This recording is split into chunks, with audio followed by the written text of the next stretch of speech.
Ladies and gentlemen, good day and welcome to KRBL Limited Q1 FY23 earnings conference call. As a reminder, all participant lines will be in listen-only mode. There will be an opportunity for you to ask questions after the presentation concludes. Should you need assistance during the conference call, please signal an operator by pressing star and 0 on your touchtone phone. Please note that this conference is being recorded. I now hand the conference over to Mr. Nishit Solanki from CDR India. Thank you, and over to you, sir. Welcome to KRBL Limited's first quarter FY23 earnings conference call for analysts and investors. I am pleased to introduce to you senior members of the management team on today's call. We will have with us Mr. Anil Kumar Mittal, Chairman and Managing Director, Mr. Anup Kumar Gupta, Joint Managing Director, Mr. Ayush Gupta, Head Domestic Division, and Mr. Ashish Jain, Chief Financial Officer. We propose to begin with updates from Mr. Mittal with views on the industry, business and growth strategy. He would then be followed by Mr. Ayush Gupta, who would take us through the perspectives on domestic business. Thereafter, we shall have the financial overview presented by Mr. Ashish Jain. After the opening remarks from the management, the forum will be open for an interactive question and answer session. A cautionary note: certain statements made on today's call could be forward-looking in nature, and actual results could vary from these statements. A detailed statement in this regard is available in KRBL's investor presentation, which is available on the stock exchange website. I would now like to invite our chairman, Mr. Mittal, to share his views. Thank you, and over to you, sir. Everybody. Hello? Yes, sir, we can hear you. Good afternoon to everybody. When we talk about rice, we should keep in mind that there are two different commodities, that is basmati rice and non-basmati rice. There is no linkage whatsoever between the two as far as production, price and markets are concerned. In regard to non-basmati rice, we see that non-basmati rice could emerge as the next challenge for global food supply as a shortage of rain in parts of India, which has caused planting area to shrink to the smallest in about 3 years. The threat to India's rice production comes to a time when countries are grappling with soaring food costs and rampant inflation. Total rice planted area has declined by 13%. So far this session, due to lack of rainfall. In some areas, including West Bengal, Odisha, Chhattisgarh and Uttar Pradesh, which account for a major area of India's rice output. There is still hope if weather gods shower their blessing in the next 25 days, then the above scenario can change. Let me add that the prices have already increased by 10% and the government has increased the MSP to rupees 20,400 per metric ton for the upcoming Kharif crop. Moreover, there is still good demand from overseas markets since India is still the cheapest among all exporting nations. As regards basmati rice, the sowing is good and according to the field survey, the production of basmati will increase by 25% in crop year 22-23. This is mainly due to high prices witnessed by the farmer last year. Recently, we witnessed that the early crop, which comes in the month of July-August, that is 1509 basmati rice, fetched a price of rupees 32 to 33,000 per metric ton, giving the farmer a revenue of rupees 70,000 per acre. Whereas non-basmati with the new MSP will fetch the farmer around 62,000 rupees per acre, which certifies that the price of basmati paddy, in spite of 25% hike in production, will still remain firm and the export prices will also fetch good prices. Moreover, the export demand is good and there is also an alternate channel established to export basmati rice to Iran. As we all know, Middle East is the largest consumer of Indian basmati rice. It doesn't have much stock in hand. Besides, the Ramadan season will start in March this year, which will put pressure on prices of basmati rice during the season. Basmati rice export witnessed a growth of 25.54% in the first 3 months of the financial year 22-23, as its export increased from $922 million between April to June to April to June to $1,156 million between April to June 22. Whereas in volume terms, the growth was only 3.5%, thereby confirming that the price realization was very good. During the last 2 years, we have really witnessed a panic situation on account of the poor availability of containers, labors, transportation and warehousing had brought down the productivity by 50%. We are now starting to see the situation ease out with freight levels coming down and availability of containers, labors, transportation and warehousing space are considerably improved. There is no impediment as far as logistics are concerned, except that freight rate, though they have come down, but still are on a higher side. But it does not affect to the industry anymore since the freight charges are built up in the pricing. The new mechanism introduced by RBI, which enables exporter to export in Indian rupees, was a welcome move by the exporting community of India. Unfortunately, it does not help much to the basmati rice industry since the major importing countries of basmati rice do not fall under rupee mechanism. This is to confirm that IRAI has this kharif season distributed seeds to three new varieties of basmati rice, which possesses inbuilt resistance to bacterial blight and blast disease, as I had mentioned you last year as well. IARI has supplied seeds to farmers of improved 1487, 1885 and 1886 rice varieties in which 2 genes have been inserted which could withstand the attack of bacterial blight and blast disease that adversely impact the crop yield. 3 varieties would gradually replace the existing basmati rice varieties of 1121, 1509 and 1401, which are cultivated in more than 90% of about 2 million hectares of aromatic and long grain rice grown areas. The above program of IARI will multiply the seed this year, which will result into a commercial crop during the crop year 23-24. This will give a big leap to basmati exports practically in EU and USA, including few countries in the Arab world. Though the restriction of pesticide residue is nothing but a non-tariff barrier, the challenge of which was accepted by the Indian exporters, and now we have come up with the new varieties to ensure that Indian basmati rice is fully compliant. We have an excellent order book and our first quarter results are already with you. Both domestic as well as export sales are showing remarkable progress, and this growth trajectory will continue in times to come. One of the biggest setbacks KRBL faced in the last couple of years was the loss of a 40-year-old distributor relationship in Saudi due to his financial crisis. We have now appointed a new distributor for the mainstream market and is doing exceptionally well, the result of which are already seen in the first quarter and will improvise in the subsequent period. We have yet to finalize another distributor for Horeca and traditional trade, which we hope to finalize by September or October. KRBL is doing exceptionally well throughout the globe except EU region due to pesticide restriction.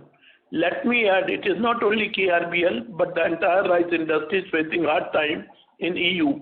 I would like to add that UK has signed a MOU for free trade with India, whereby there will be a total exemption of duties on imports from India from 1st of October 22. The white rice will all presently attracts about Euro 175 metric ton duty, which will go away. Hence, the scope of exporting branded white rice is ample since UK is the largest importing country in Europe. But it has not much implication in the economies of both the countries, hence it could be delayed for a few months. I am happy to share that India Gate is now recognized as the world's #1 Basmati rice brand, which is the testimony to the quality and love for our brand. With this, I thank you everybody once again and pass on the speaker to Ayush Gupta for the domestic scenario. Thank you. Good afternoon, ladies and gentlemen. I'm pleased to share results for Q1 financial year 23 for India market. Revenue grew by 47% year on year. Unity brand has grown by more than 100% to clock rupees 150 crores in quarterly revenue. Consumer pack continues to grow in healthy double digits year over year in volume terms. I will now share updates on our three-pronged strategy to transform the India market. First, densifying distribution reach. We are diligently expanding our direct distributor network to Town Class 1, Town Class 2, and rural markets of India. We are on track with our target to expand our distribution reach to 250 more towns by the end of this financial year. Next, we have increased our investments in brand penetration initiatives such as trade marketing to accelerate the ongoing shift in consumption from unbranded to branded rice. We continue to expand our direct coverage to retail outlets by deploying more feet on street. This is not only helping us expand the width and depth of distribution, but making us a more agile organization as we move closer to the market. With respect to the third lever of augmenting our product portfolio, we remain committed to deliver close to 10% revenue contribution from new products within the next 2 financial years. As we continue to evaluate the basmati landscape in India, we are constantly reminded of the immense headroom for growth. However, India is a vast country with diverse consumption habits across regions. KRBL is thus moving to a regional approach stemming from consumer insights. To this end, we have launched Project RICE, where RICE stands for Regional Insight and Cluster-Focused Execution. Through this exercise, we aim to converge the diverse brand tasks into 3 broad clusters. Cluster, where there is an overwhelming need to drive branded basmati penetration. Second cluster, where penetration exists but consumption needs to be increased. Just to mention, the average yearly basmati consumption per household in India currently stands at just 21 kg. And cluster 3, where KRBL market share needs to be increased. The 3-pronged strategy mentioned earlier will now be executed more sharply under the above framework. With that, I come to the end of my remarks and hand the line back to the moderator. Thank you very much. We will now begin the question and answer session. Anyone who wishes to ask a question may press star and 1 on their touchtone telephone. If you wish to remove yourself from the question queue, you may press star and 2. Participants are requested to use handsets while asking a question. Ladies and gentlemen, we request you to please limit your questions to 2 per participant. Should you have further questions, you may join the queue back. We will wait for a moment while the question queue assembles.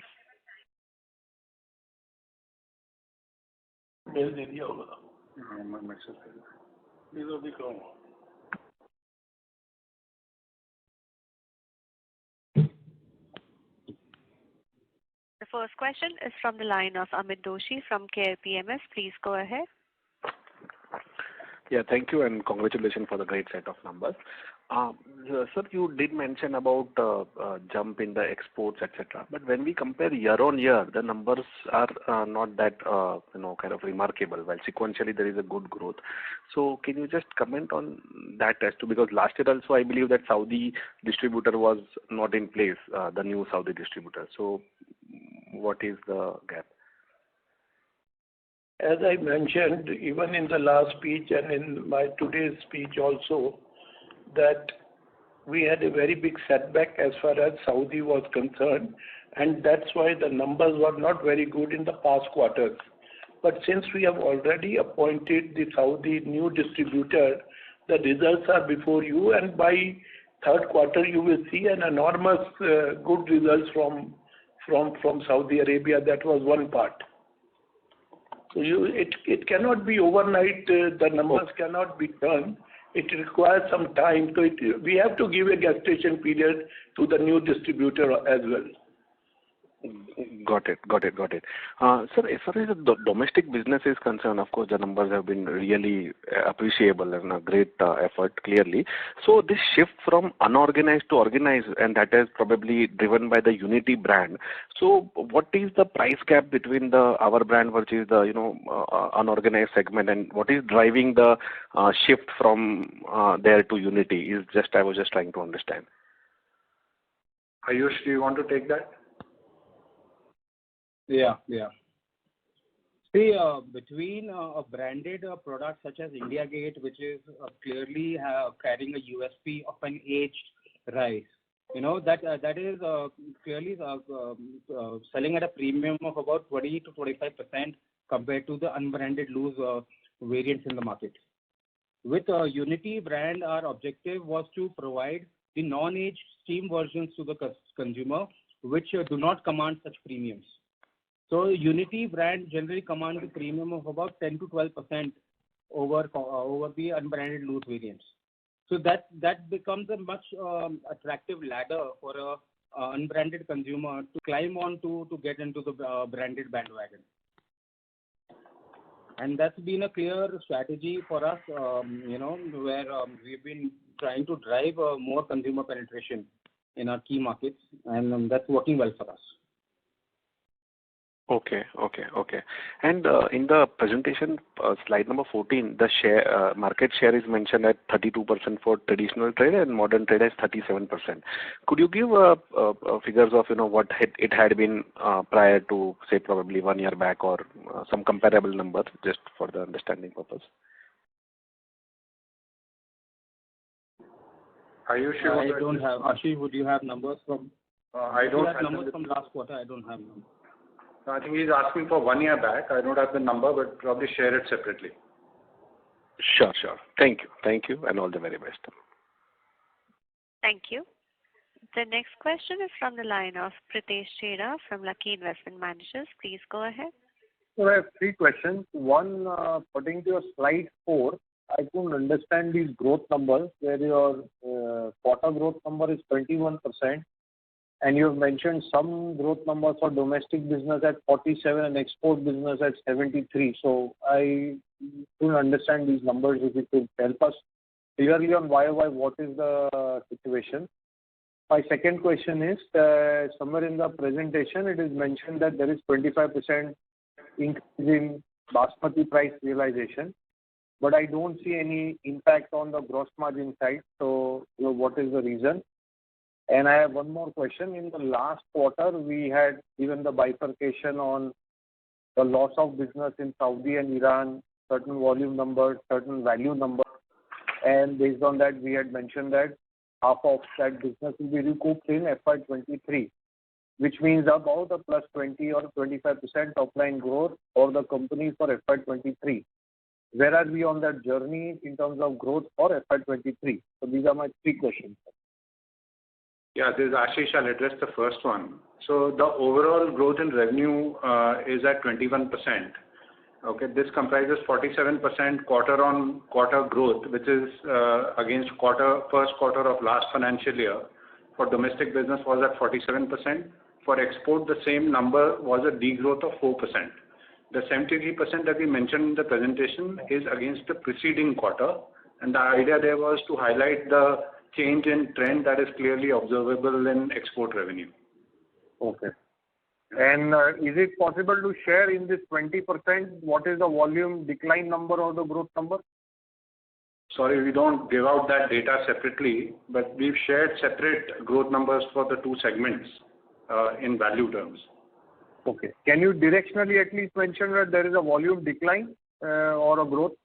Yeah, so overall, when we look at rice business overall across the 2 segments in the quarter, we saw 13% increase in realization over the corresponding quarter last year and 7% increase in volume. Okay. Sorry, what was your second question?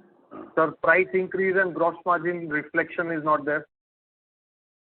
No, I'm not. See, you would observe that the gross margin has gone up vis-a-vis the last quarter. That's just about 100 basis points, right? Versus the price increase of 13%. Yeah, but you would also note that the paddy prices were higher in the season that we just closed, and because of that, there is also an increase in the input cost, which is why the entire realization does not reflect in gross margin. Okay, we must be following FIFO, right? First in, first out. So by that method, you would have paddy prices of the last season as well, right? No, we don't follow FIFO. In our case, the fixed products are valued at on a net realization basis, while the raw material is at cost. But it's not FIFO. Okay. And on that last quarter's bifurcation and our expectation of growth of +20, the calculation seems to suggest a +20% growth for FY23. Where are we on that journey, sir? Yeah, so we are very much on the journey. See, I have not comment on what we'll achieve during the year, but I think you had earlier mentioned that we had indicated last quarter that the growth which is expected on Saudi, right? I think your question was that where are we on that? Yeah, two places, yeah. Yeah, so I'll request the chairman to address. See, Saudi, we are expecting with the current arrangement that our top line will increase by minimum 300 to 400 crore extra over the past performances. So this 400 crore definitely will be added up in the top line. Besides, we have yet to decide for another distributor for HoReCa segment and general trade, which we believe we would be finalizing somewhere within September, October, and that will add another in this financial year to about 300 crore rupees. So we are expecting 700 crore rupees jump in the Saudi top line itself this year. 300 via the first distributor arrangement and another 300 via the new arrangement, right? Yeah. 300, it's okay. Maybe 200, 300. See, when we talk about the way we are looking at the numbers now with the present distributor, on the basis of that, I have discussed the numbers because we are exceptionally doing well with the new distributor. No problem, sir. Has the Q1 already started showing Saudi numbers? And if you could just share the quarterly run rate in Saudi now? Yes. The Saudi numbers are there, but there were certain payments which could not come. So they are not reflecting. Otherwise, this number would have increased by another 70-80 crore rupees. Okay, no problem. And sir, lastly, sorry to interrupt, sir. I would request you to please come in. Okay. Yes, Thank you. Thank you. As we were not able to connect to Ashish Jain, CFO earlier, we have him now, and I hand over to him for his remarks now. Yeah, thank you. I'll just give an overview of the quarter in terms of financials. All figures mentioned by me would refer to the consolidated financials of KRBL. Total income for the quarter stood at 1,239 crore, marking a growth of 20% over the corresponding quarter last year. Gross profit of the company increased by 24% and EBITDA and profit after tax by 17%. The company recorded highest ever quarterly profit after tax and earning base 164 crores and 6.99 rupees respectively during the quarter. Revenue from operations grew by 21%, led by domestic sales, which excluding energy sales grew by 47% to 709 crores. Export sales at rupees 485 crores were lower by 4% vis-a-vis Q1 FY22, but marked substantial growth over the preceding quarter. Overall, rice sales realization increased by 13%, while volume increased by 7% over Q1 FY22. Higher realization was recorded across both domestic and export segments. Gross margin improved to 32.5%, an improvement of 100 basis points over the corresponding quarter. EBITDA margin for the quarter was at 19.6% as against 20.2% on account of higher advertising costs, higher travel costs, mark-to-market loss on the equity portfolio, and some other expenses. Freight expenses increased by rupees 19.6 crores during the quarter, though the latter is largely recovered from the customer and therefore tends to be EBITDA neutral. KRBL's finance cost declined to 2 crores as against rupees 3.6 crores in corresponding quarter as a reliance on borrowing continues to reduce. The company's PBT margin was comparable at 17.9% as against 18%. PAT margin was at 13.3% as against 13.7%. The gap is on account of proportionately higher taxable income in Q1 FY23 as against that in Q1 FY22. I will now share some key numbers on the inventory. Total inventory as of June 30th, 2022 was 2,461 crores, comprising 396 paddy and 1,908 crores of rice. In volume terms, paddy stocks were at 116,000 tons and rice at 367,000 tons. The inventory is lower as compared to last year, primarily due to lower paddy purchase in the last buying season. Total cash and cash equivalents and investments excluding equity investments were at 938 crores, up by 130% over the same quarter last year. The company's liquidity position remains strong and supports the company's ability to invest both in inventory as well as in expansion in the forthcoming year. With that, I come to an end of my prepared remarks and we can resume the Q&A session. Back to the moderator. Thank you, sir. Before I take the next question, I would like to remind the participants to limit their questions to 2 per participant. The next question is from the line of Jayant Mamania from KRBL. Please go ahead. Yeah, congratulations Anilji for good set of numbers. Sir, we have succeeded in sustaining the domestic sales at around 700 crores since last 3 quarters. So what is our internal target of growth for domestic sales?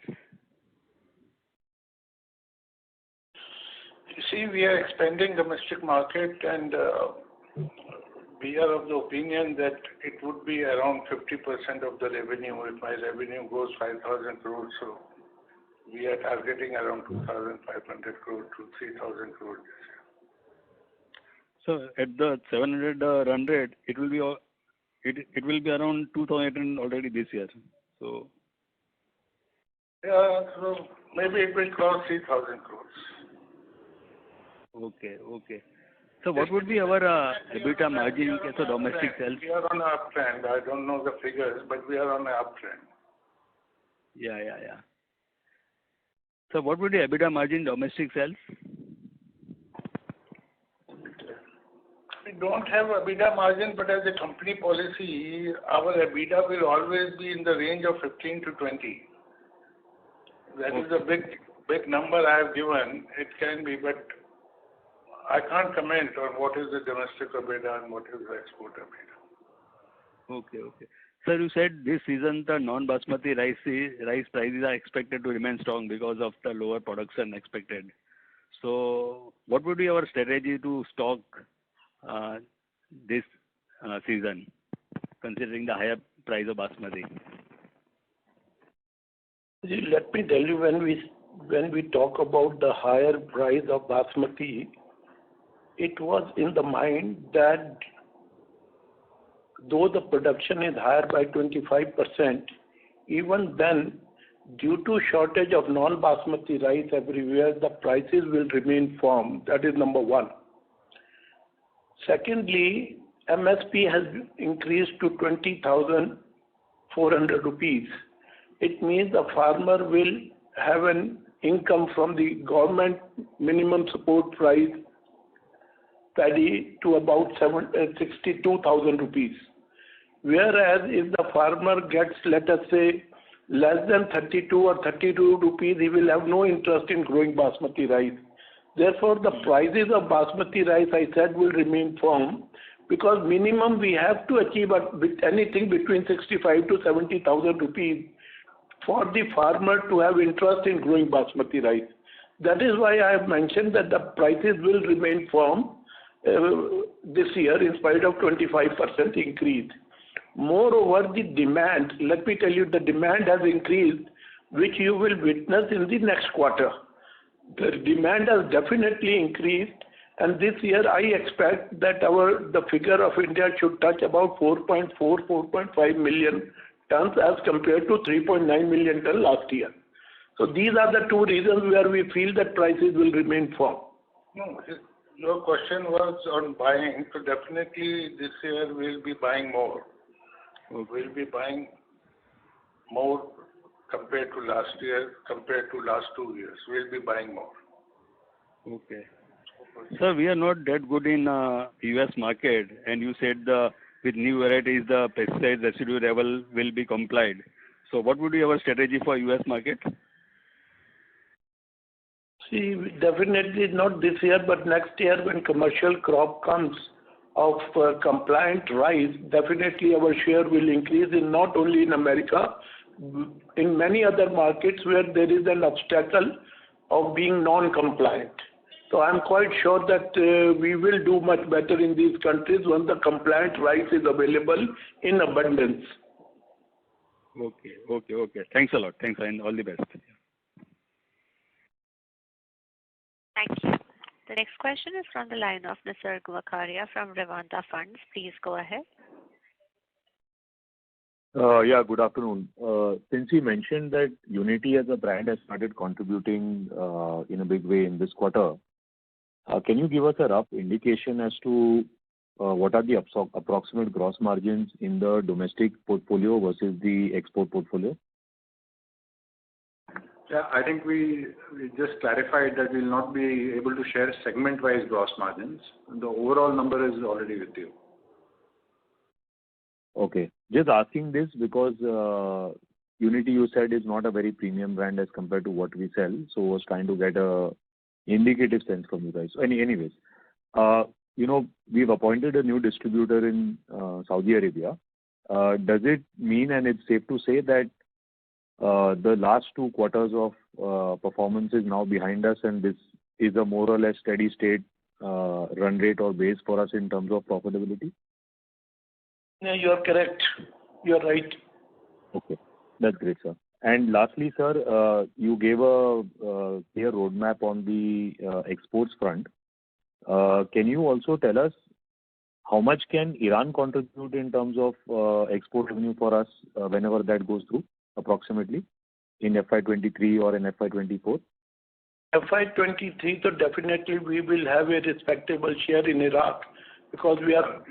Iran, so we will have a respectable share because a good channel has been emerged and that good channel is a legal channel to export to Iran, and we are quite confident that our share in the next 3 quarters will be quite impressive as far as Iran shipments are. Okay, sir. Thank you so much for answering my questions. All the best. Thank you. The next question is from the line of Soman Chaudhary from JH Securities Private Limited. Please go ahead.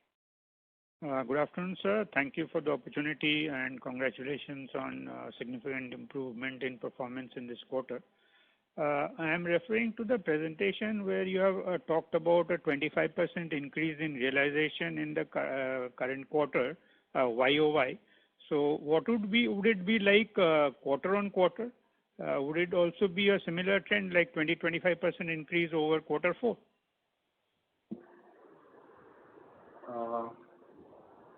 Let me just give you the number.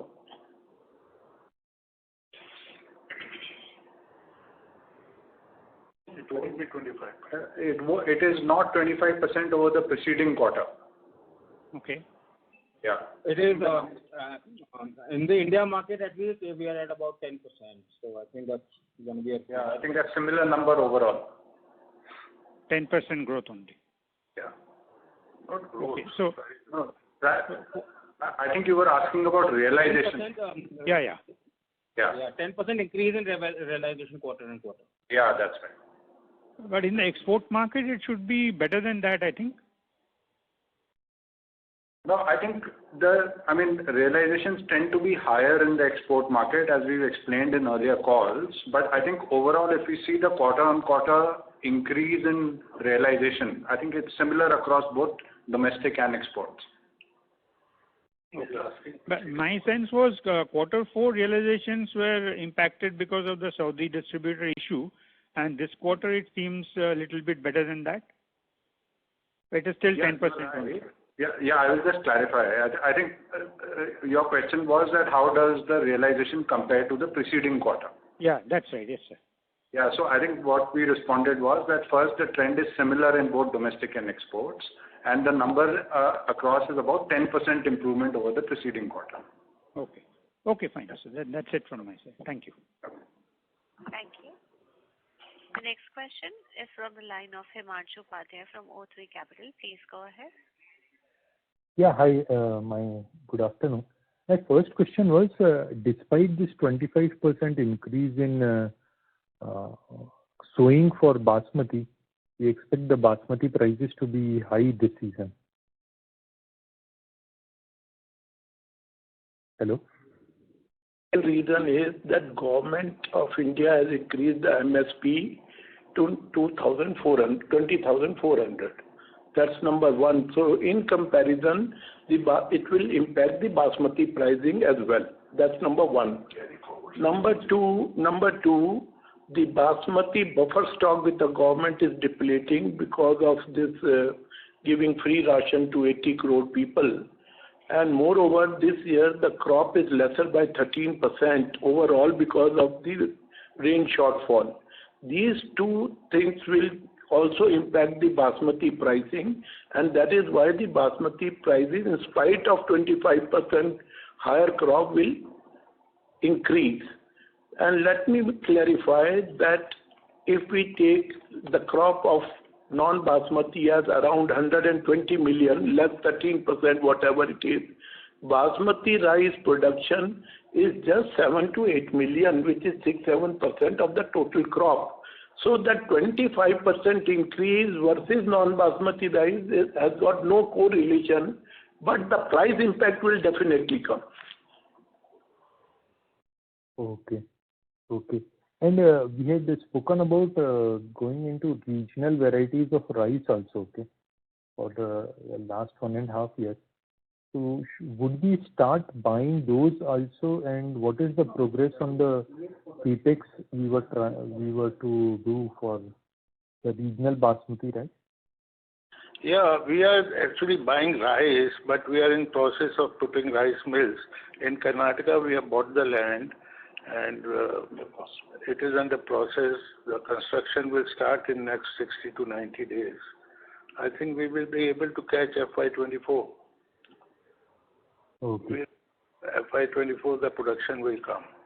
And naturally, but the regional rice we are buying locally and storing it and packing it in our brands, and we are marketing it. And Kandla is already machines have started installing in the plants. So I think within 6 months, the Kandla Gandhidham unit will be operational. Okay. Okay. Yeah, that's all from us. Thank you. The next question is from the line of Avadhoot Joshi from Newberry Capital. Please go ahead. Hi, good afternoon. Thanks for the opportunity. So just one clarification. Last year we had sent some non-Basmati rice to China. Is that correct? Yeah, correct. Yes, it is correct. Yeah. So if the opportunity comes, and now the Bangladesh is also starting to import from us, the three or four major regions which produce rice, Bangladesh, China, and Vietnam, out of that, 2 are going to procuring from India. If such opportunity comes, whether we will be exporting rice to China and Bangladesh in this year also, taking the advantage of prices? As far as Bangladesh is concerned, the problem with KRBL is that we don't entertain any business with an EBITDA of less than 10% or 11%. Otherwise, our bottom line goes haywire. So we do not know about Bangladesh, but definitely China we get an opportunity because China gives a better profit or margin, so we will definitely do with China. It will be not correct for me to disclose. We are working with certain countries in non-Basmati rice where our profit or margins will be above 10%. And we are quite hopeful okay, we will be able to conclude with those countries where the margins are 10%, above 10%. Understood, sir. And on the global scenario for non-basmati, the production is also decreasing, right? In India also the production is decreasing, as you mentioned in the opening remarks. So that will help us for export and realization also. Is that correct understanding? India has an upper hand, and definitely the crops are less, no doubt, but not to that extent what is the situation in other countries. Okay, understood, sir. Thank you. That's it from my side. Thank you. Thank you. The next question is from the line of Jagpreet Singh from VA Capital. Please go ahead. Good afternoon, everybody. Yes, hi, please go ahead. Anilji, you mentioned that there was a spillover of some 60-70 crores from Saudi Arabia to the next quarter. Any other spillovers in this quarter? Yeah, there is spillover of other countries which I'll not like to discuss, but there is a spillover. The total spillover may be up to the tune of 150 crores. All right, all right. Sir, the capex plans which you have, how much is the total capex for this year? Capex plan, how much? Yeah, for this non-regional rice, we have a plan of about 150 crores this year. So that will be the all capex which would be required, right? Yeah, total capex. Which means we would have around 350 to 400 crores of extra capital to invest in inventory of rice. Yeah, this year we'll be buying paddy, so we need finances. Even we are going to buy regional rice, even our share in basmati purchase would be higher this year. So I think all the money which is lying in the banks will be utilized.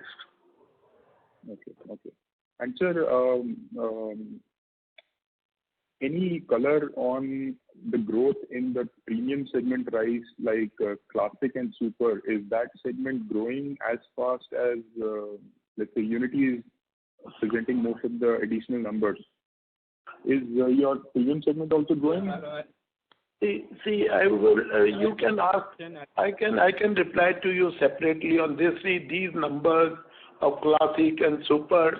Not asking numbers. Growth is there definitely. Otherwise, how could the realization should be so good? The realization has come about 124 rupees a kilo.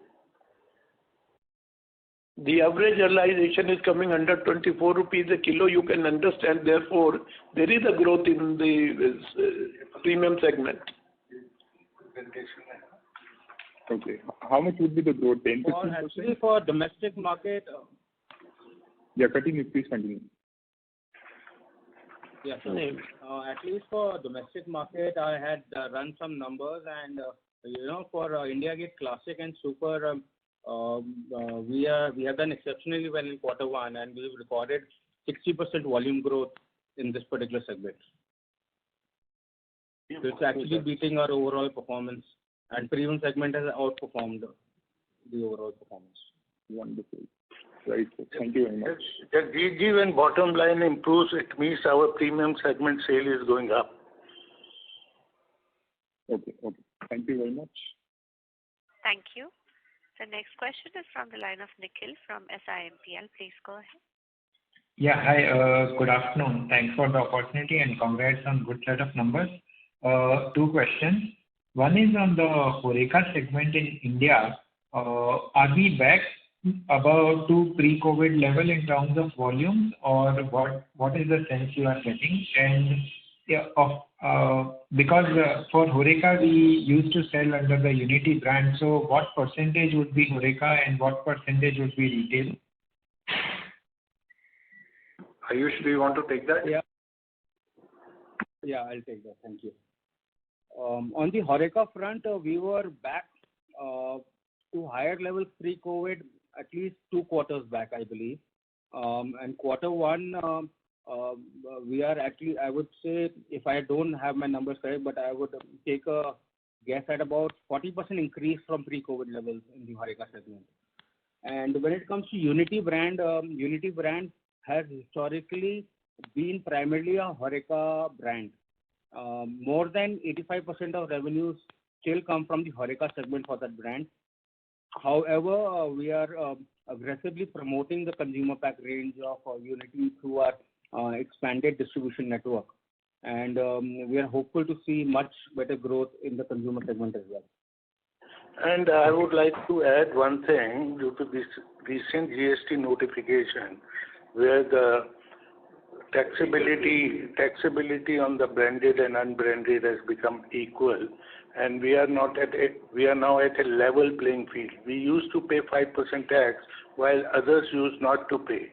Now I have changed my packing from Unity 25 kg to 30 kg.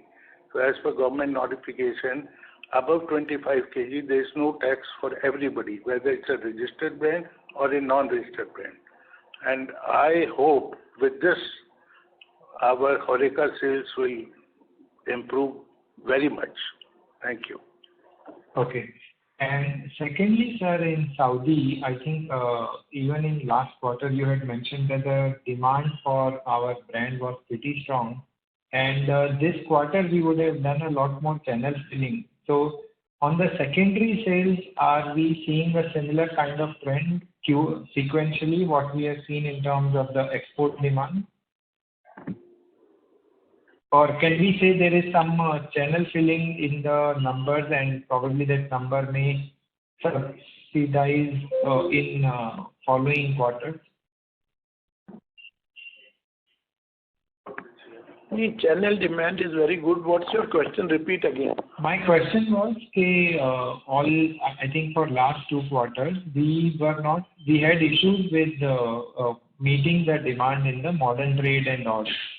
So this quarter, when we say the export demand was very strong sequentially, is there some element of channel filling also, and as a result, this number can go down in future quarters because there could be some one-time sales versus the normal sales which we would be doing? This all sales which we have shown in quarter 1 and in future quarter is only channel sales. And the demand in channel sale is so much that none of the containers are going to the warehouses of the customer. They are going directly for supply to all different channels. So channel sale is very, very strong in Saudi, and that is the strength of the brand. Sure. Thanks a lot. I will come back to it. Thank you. The next question is from the line of Aman from Augment Research Private Limited. Please go ahead. Yeah, hello sir, and thanks for the opportunity. Sir, can you just throw some light about how the paddy prices have moved compared to quarter on quarter and YOY, and also give some sense of understanding, like as we are just saying that the sowing area is low, the comparatively around 13-14% lower compared to last year. So can we expect that the paddy prices to remain high for the remaining year also? Yeah, I can give you, the paddy numbers on how they've moved from quarter to quarter. Right? Yeah. If you look at our average cost of paddy purchase, right, that was for basmati, that was at about 34,000 per metric tons as of quarter 1 FY23. Right, and this is about as against about 28,000 in the last season. So if you compare the two buying price, it was 28,000 increased to about 34,000 in the last buying season. Okay. Does that answer the question?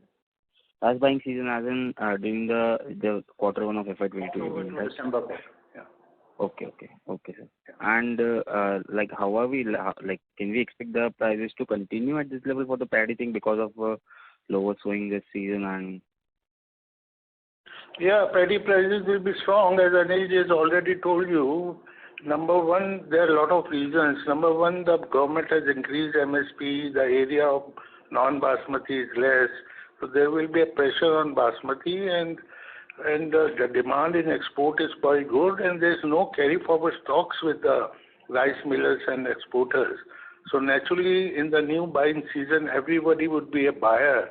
So we are expecting price to be very good. You see, last year the crop started at 28, and finished at 35, 36.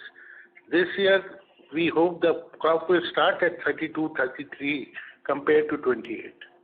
So naturally, it is higher by 20% than last year. Okay, sir. Thank you. Thank you. The next question is from the line of Jayesh Gandhi from Harshad Gandhi Securities. Please go ahead. In one of the earlier callers' question, you said that you don't follow FIFO method. What method you follow, sir?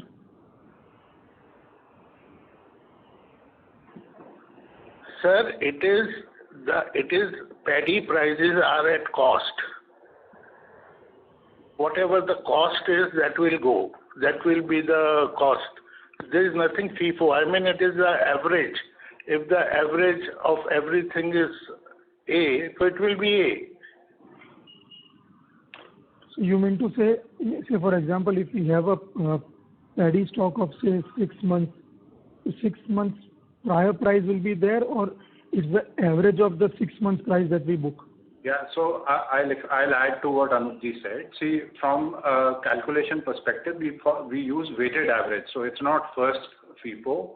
And in terms of how inventory is valued, like I mentioned, for finished products, it has NRV, which is net realizable value, and for cost and semi-processed stock, it is at cost. Okay, I understood. Thank you very much, sir. Okay. That's it from my side. That's it from my side. Thank you. This was the last question for today. I would now like to hand the conference over to management for closing comments. Closing points. Yeah. Once again, I'm thankful to the investors for attending this conference call, and I'm quite confident that this quarter results must have encouraged you that KRBL is back to the trajectory of growth, and we are going to follow this much better in coming 3 quarters. Our order book is very, very strong, and we feel that the coming 3 quarters we are going to show very good results, both with the top line as well as the bottom line. Thank you very much. Thank you very much. On behalf of KRBL Limited, that concludes this conference. Thank you for joining us, and you may now disconnect your lines.